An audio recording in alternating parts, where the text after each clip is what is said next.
Hello guys, मी आहे Achal and welcome to my daily vlog. मी एक गव्हर्नमेंट सर्वंट आहे आणि मी चालली होती ऑफिसला. सकाळी उठली, म्हटलं आलू ठेवते, मस्त आलूचे पराठे बनवेल म्हटलं. आणि दह्यामध्ये साखर टाकली आणि थोडं मीठ टाकलं आणि त्याला मिक्स करून घेतलं. तोपर्यंत आलू ठेवलेले होते इंडक्शनवर.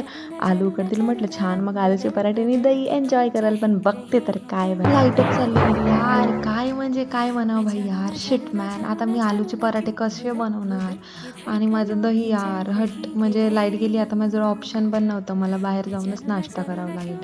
मग मी म्हटलं जाऊ दे, सोड तिकडे. म्हटलं आंघोळ केली, आंघोळ करून घेतली पटकन, कारण माझं 10 वाजताचं ऑफिस होतं आणि मला ऑलरेडी लेट झालं होतं. वरून माझे आलूचे पराठे पण काही बनले नाही. काय तयार वगैरे झाली, सनस्क्रीन वगैरे लावली आणि मस्त निघाली यार ऑफिसला. मग काय सामान वगैरे टाकून घेतलं, आय कार्ड वगैरे घेतला, छोटीशी बॅग घेतली माझी, बॉटल टाकली आणि आय कार्ड पण घेतला, स्कार्फ घेतला. यार स्कार्फ खूप नेसेसरी आहे. निघाली मग मी ऑफिसला. भेटूया नेक्स्ट व्लॉगमध्ये.